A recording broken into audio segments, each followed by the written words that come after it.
दोस्तों अभी मैं आपके लिए लेके आ रहा हूँ क्वेश्चन नंबर 8। 1 2 से लेके तो 7 तक के जो क्वेश्चंस है वो आपको हम लोग नेक्स्ट वीडियो में कवर करवा देंगे। ओके, तो वो क्वेश्चन में उतना कुछ खास नहीं था, इस वजह से वो क्वेश्चंस को मैंने स्किप किया है। डायरेक्ट मैं आ रहा हूँ क्वेश्चन नंबर 8 पर। ओके, तो इस वीडियो में अभी हम direct without wasting your time हम लोग क्वेश्चन को समझने की कोशिश करते हैं। राइट दोस्तों, देखो क्वेश्चन में क्या लिखा हुआ है। एटलस कंपनी, यानी आपको पता होगा कि यहाँ पे कंपनी है एटलस कंपनी। ओके, अब एटलस कंपनी ने क्या किया हुआ है दोस्तों, यहाँ पे तो HMT कंपनी से एक मशीन खरीदा है। कितने हज़ार की मशीन खरीदा है? 64,000 की। Got it. उसके बाद बोला इट वॉज डिसाइडेड टू पे 10,000 in cash and balance will be paid in the form of share. तो दोस्तों 64,000 की अगर मैं असेट ले रहा हूँ और उसमें से ये लोग क्या कर रहे हैं, तो 10,000 कैश पेड कर रहे हैं और बैलेंस क्या में पेड कर रहे हैं? शेयर्स में। दोस्तों ये चैप्टर इशू ऑफ शेयर में आप क्यों आया? क्योंकि यहाँ पे शेयर इशू हो रहा है, इस वजह से। अदरवाइज ये क्वेश्चन यहाँ पे होता ही नहीं। शेयर इशू था, इस वजह से इस क्वेश्चन में शेयर इशू से रिलेटेड एंट्री हमको करनी है। ओके, अब इन्होंने जो क्वेश्चन पूछा वो क्या है, तो पास जर्नल एंट्रीज। दोस्तों कभी कभी यहाँ पे क्या होता है ना कि आप तो जर्नल एंट्री पूछा है, कभी कभी ये लोग पूछते हैं बैलेंस शीट बनाओ। ओके, तो उसको भी हम देख लेंगे कभी कुछ वीडियो में, आगे आने वाले वीडियोज में हम ये सब देखेंगे। अब इन्होंने बोला जर्नल एंट्री पास करो दो केसेस में। Case 1 is issued at par and the case 2 is issued at premium at 20%। दोस्तों पार क्या होता है आपको पता होगा। पार क्या होता है? पार यानी 10 का शेयर 10 रुपये में बेचना है। देखो यहाँ पे जरा गौर करिए, 10 का शेयर है और 10 में ही बेचेंगे, तो 10 का शेयर हम 10 में बेच रहे हैं। और उसने बोला प्रीमियम। प्रीमियम मतलब दोस्तों क्या होता है? 10 का शेयर 20% प्रीमियम यानी 2 रुपये ऊपर, यानी 12 में बेच रहे हैं। राइट, तो दोनों केसेस अलग अलग है। तो दोनों केसेस का इम्पैक्ट एंट्री पे क्या होता है, तो हम लोग सीखने वाले इस वीडियो में। तो चलते दोस्तों नेक्स्ट स्लाइड पे और मैं आपको सिखाता हूँ। सबसे पहली बात तो देख लियो, वर्किंग नोट कर रहे हैं हम लोग, एक पार्ट कर रहे हैं। Working note is very important part of your answer. अगर आपको टॉपर बनना है तो डेफिनेटली आप वर्किंग नोट मेंशन करिएगा। ओके, तो 64,000 की मशीन थी। जैसे कि हम लोगों ने देखा कि हम लोगों ने पार्ट पेमेंट कैसे किया है, तो कैश हमने 10,000 दिए हैं और जो शेयर्स है हम लोगों ने 54,000 के इशू किए हुए हैं, मतलब 54,000 अमाउंट आ गया शेयर का। अब दोस्तों यहाँ पे क्या है कि जो शेयर आया ना, इसको नंबर ऑफ शेयर्स में पहले कन्वर्ट कर लो। कैसे करेंगे नंबर ऑफ शेयर्स में कन्वर्ट? सिंपल है, बहुत ही सिंपल है। तो नंबर ऑफ शेयर निकालने के लिए फार्मूला हम यूज़ करेंगे सिंपल वाला कि 54,000 ओवरऑल अमाउंट जो है ये ओवरऑल टोटल अमाउंट है और ये पर शेयर में डिवाइडेड है, दैट इज ऑफ 10। तो दैट इज ऑफ 10 रुपीज़। तो उस हिसाब से यहाँ पे 5400 शेयर्स कंपनी ने HMT को दिए, यानी these are nothing but these are the number of shares. तो दोस्तों नंबर ऑफ शेयर का क्या रोल होता है? कुछ नहीं होता है, बट वर्किंग नोट करके दिखाइए कितने नंबर ऑफ शेयर्स आपने दिखाए। ये मैं आपको case 2 that is share issued at premium, उसमें मैं आपको समझाऊंगा कि नंबर ऑफ शेयर का क्या रोल है।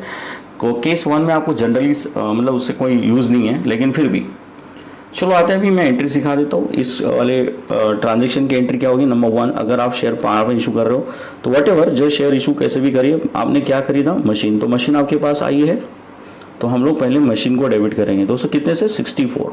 ओवरऑल मशीन 64 की थी। फिर क्रेडिट क्या करेंगे? ऑफ कोर्स आपने जो पेमेंट की है, आपने पेमेंट की है कैश, तो आप बैंक लिख सकते हैं या कैश भी लिख सकते हैं, आपकी चॉइस है। राइट है, तो दैट इज टू बैंक। अगर चेक से पेमेंट करेंगे तो बैंक लिखेंगे। अगर चेक से पेमेंट नहीं भी किया तो बड़ी बड़ी कंपनियां पेमेंट बैंक से ही करती है, ये अज्यूम करके आपने यहाँ पे बैंक क्रेडिट करना है। अगर आपको लगता है आपने कैश लिखना है तो आप डेफिनेटली कैश लिखिए, कोई इशू नहीं है। तो machine account debit to bank हो जाएगा। तो ये हो गया, मतलब यहाँ पे हमने टू बैंक लिख दिया। दोस्तों अभी हम लोगों ने इनको शेयर्स भी दिए, तो मैंने यहाँ पे पहले एंट्री में शेयर्स नहीं दिखाना है, मैंने यहाँ दिखाना है HMT, यानी मुझे दिखाना है कि मैंने क्रेडिट दिया है 54 का। सॉरी दोस्तों, यहाँ पे मैंने अमाउंट गलत लिख दिया, I am really sorry, but अभी हम लोग इसको क्लियर कर देते, कोई इशू नहीं है, और करेक्ट करके उसको यहाँ लिख देते हैं। ठीक है, 10,000, शायद मेरा ध्यान नहीं रहा होगा, कोई बात नहीं। चलो दोस्तों हमने 10,000 का पेमेंट कर दिया, हमने यहाँ पे 10,000 मेंशन कर दिए। अब हम लोग यहाँ पे 54,000 का दिखाएंगे HMT कंपनी के नाम से एज अ क्रेडिट 54। अब इसी 54 को अब मैं नीचे पे करने वाला हूँ in the form of share. अब वो कैसे पेड होगा जरा वो भी चेक करिए। जब हम पे कर रहे हैं तो किसी भी पार्टी को जब हम पैसे देते हैं तो याद रखिए उस पार्टी का अकाउंट क्या होता है? क्रेडिट डेबिट होता है, डेबिट द रिसीवर। तो हम लोगों ने 54,000 से HMT को डेबिट करना है, HMT को। अच्छा, हम लोगों ने इस HMT को क्या इशू किया है ना? शेयर कैपिटल इशू किया है दोस्तों, तो इसलिए पैसा शेयर कैपिटल के नाम से क्रेडिट होगा। अब कुछ लोग सोचते हैं सर शेयर दिए इसलिए क्रेडिट। दोस्तों पहली बात तो क्लियर कर लो कॉन्सेप्ट, शेयर दिए इसलिए क्रेडिट नहीं होता है। ये पैसे हमने दिए मतलब होता है कि हमने तो उल्टा उससे मशीन लिया, उसके बदले में हमने उसको शेयर दिए, तो हमको कैपिटल में उतना पैसा क्रेडिट में दिखाना होता है, क्योंकि owner is a giver of the fund. Okay, तो ही इज ओनर, तो capital account is a account of owner, तो क्रेडिट द गिवर इनडायरेक्टली ये है, credit the giver. Credit word goes out यहाँ पे अप्लाई नहीं होता, क्रेडिट द गिवर।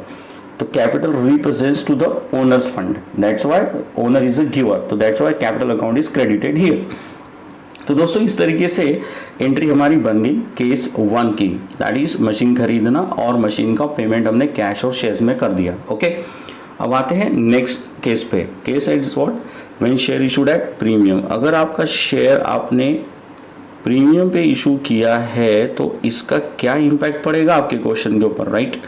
पहले हम लोग समझ लेते, प्रीमियम मतलब 10 रुपये का शेयर था, 20% यानी कि 2 रुपये ऐड कर दो, यानी आपका ओवरऑल शेयर कितने में इशू हुआ है, 12 में इशू हुआ है, यानी कि एक शेयर आपने 12 में इशू किया है, राइट। तो दोस्तों 12 में इशू किया तो इसका इम्पैक्ट क्वेश्चन पे क्या हुआ, कुछ नहीं। अगर हम देखेंगे तो वही वाला ट्रांजेक्शन है, मशीन हमारी ओवरऑल कितने की है दोस्तों, 64,000 की थी। ओके, अब 64,000 में से you are very sure that कि हम लोगों ने कैश कितना दिया था, 10,000 कैश दिया था, राइट। और हम लोगों ने मशीन कितने की खरीदे थे फ्रेंड्स, मशीन हमने 54,000 की खरीदे थे। ओके, तो सॉरी मशीन खरीदे थे, लेकिन किस फॉर्म में खरीदे थे, शेयर के फॉर्म में खरीदे थे। कितने में खरीदे थे, 54। अब पॉइंट इज व्हाट कि यहाँ नंबर ऑफ शेयर्स निकालने हैं, तो number of share once again the same जिस हिसाब से हमने लास्ट स्लाइड में देखे थे। तो नंबर ऑफ शेयर्स इस बार 54,000 लेंगे ऊपर, जो लास्ट इसमें भी लिए थे, लेकिन यहाँ पे लास्ट इसमें 10 से डिवाइड हुआ था, यहाँ 12 से डिवाइड होगा, क्योंकि आपका शेयर 12 रुपये का है। तो दोस्तों इसका आंसर आता है 4500 शेयर्स आता है। ओके, आप कैलकुलेट करके देख लीजिएगा, 4500 शेयर्स। ओके, तो ये नंबर ऑफ शेयर्स अभी हमने क्यों निकाले, इसका रोल अभी आपको नेक्स्ट एंट्री में, जब मैं नेक्स्ट स्लाइड में एंट्री करूंगा तो आपको समझ में आएगा। चलो एंट्री की ओर चलते हैं। Okay, without wasting time. चलो दोस्तों देखते हैं अभी हम लोग जब शेयर को प्रीमियम पे इशू करते हैं तो उसकी एंट्री क्या होती है, राइट है। तो उसको खरीदते हो क्या एंट्री करते हैं, तो जैसे कि हम लोग यहाँ पे मशीन खरीद रहे हैं तो हम लोग एंट्री में मशीन अकाउंट डेबिट बोलेंगे एज यूजुअल, जैसे हम लोग बोलते थे। 64,000 की मशीन हमने खरीदी है। ओके, और आप लोगों ने अभी कैसे पेमेंट किया हुआ है, तो इसका पेमेंट आपने कैश से किया था, मतलब कैश भी लिख सकते हैं या फिर बैंक भी लिख सकते हैं।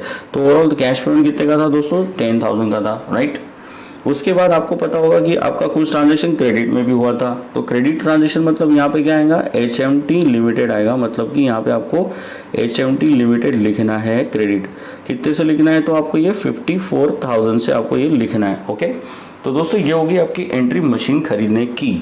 उसके बाद अब हम आते, अच्छा ठीक है, यहाँ पे HMT क्यों लिखा है मैंने, क्योंकि हम लोग यहाँ पर शेयर का पेमेंट अभी नहीं दिखा रहे, शेयर का पेमेंट हम नेक्स्ट एंट्री में दिखाएंगे। ओके, तो दोस्तों आते हैं नेक्स्ट एंट्री की और, नंबर 2। अब नेक्स्ट एंट्री कैसी करनी है वो समझा देता हूँ आपको, ठीक है। देखो अब हम HMT को पेमेंट देंगे, तो HMT अकाउंट क्या होगा, डेबिट होगा दोस्तों। HMT लिमिटेड अकाउंट डेबिट कर देंगे, पेमेंट हो रहा है डेबिट द रिसीवर, कितने से होगा दोस्तों, 54,000 से। अच्छा ठीक है, हम लोगों ने जो पेमेंट दिया उसको किस मोड में दिया, कैपिटल के मोड में दिया है, मतलब कि शेयर कैपिटल में दिया है। तो यहाँ पे मैं दिखाऊंगा number of share, that is, आपको याद आ रहा होगा 4500 शेयर्स हमारे कैलकुलेट हुए थे और पार वैल्यू से लेना है। बोले सर यहाँ पे तो 12 लिखना चाहिए था, आपने 10 क्यों लिखा, राइट। दोस्तों याद रखिएगा हमेशा कैपिटल फेस वैल्यू से क्रेडिट होता है, क्योंकि 12 रुपये जो है ना उसमें से 10 रुपये कैपिटल के थे और 2 रुपये प्रीमियम के थे। प्रीमियम इज एडिशनल फंड है जो कंपनी का खुद का पैसा है, 2 रुपये, जो कंपनी अपने शेयर होल्डर्स को कभी रिफंड नहीं करता। तो कंपनी शेयर होल्डर्स को फिर क्या रिफंड करता, तो जो 10 रुपये का सर्टिफिकेट था, जिनको उन्होंने सर्टिफिकेट इशू किया था 10 रुपये का, तो ये 10 रुपये कंपनी इन फ्यूचर जब क्लोज हो जाता है तो ये 10 रुपये कंपनी उनको रिफंड कर देता है, लेकिन ये 2 रुपये कंपनी रिफंड नहीं करेगा। तो आप बोलेंगे शेयर क्यों फिर 2 रुपये प्रीमियम पे क्यों खरीद रहा है, तो 2 रुपये प्रीमियम जो है ना कंपनी का फंड होता है, कंपनी की वैल्यूएशन है, कंपनी का नाम है, कंपनी का रेपुटेशन है, जिसके लिए वो 2 रुपये एडिशनल देगा। अगर नहीं खरीदना है वो ना खरीदे, कोई और खरीद लेगा। तो 2 रुपये दोस्तों कंपनी के लिए यहाँ पे फंड हो जाता है। इस वजह से वो फंड के नाम से, यानी कि उस फंड का नाम बन जाता है शेयर प्रीमियम अकाउंट। आपके CBSE पैटर्न के हिसाब से हम इसको क्या लिख सकते हैं यहाँ पे, तो सिक्योरिटी प्रीमियम रिजर्व, SPR। अब दोस्तों ये 9,000 कहाँ से आ गया वो भी समझा देता हूँ। कि शेयर प्रीमियम मतलब एक शेयर पे 2 रुपये का प्रीमियम था, तो 4500 मल्टीप्लाइड बाय 2 अगर हम करते हैं तो 9000 का क्या हो जाता है, प्रीमियम हो जाता है। तो ओवरऑल अगर हम इसकी टोटल करते तो 54,000 आप देख सकते हैं यहाँ पे आपका अमाउंट बन गया कैपिटल का। ओके, तो दोस्तों इस तरीके से हम लोगों ने यहाँ पे 2 एंट्री करी है और 2 एंट्री आपके सामने स्क्रीन पर आपको दिख रही होगी। ओके, स्क्रीन पे आपको दिख रही होगी फर्स्ट एंट्री, देन आपकी सेकेंड एंट्री। Got it. तो इस तरीके से हमारे ये क्वेश्चन खत्म हो रहा है यहाँ पर। उम्मीद करता हूँ आपको ये क्वेश्चन समझ गया होगा और आप इस तरीके से मेरे वीडियो में बने रहिए और मैं आपके लिए मतलब आपके लिए काफ़ी अच्छे और बेस्ट वीडियो बनाने की मैं कोशिश कर रहा हूँ और करते रहूँगा। ठीक है, थैंक यू वेरी मच दोस्तों देखने के लिए। मिलते हैं नेक्स्ट वीडियो में।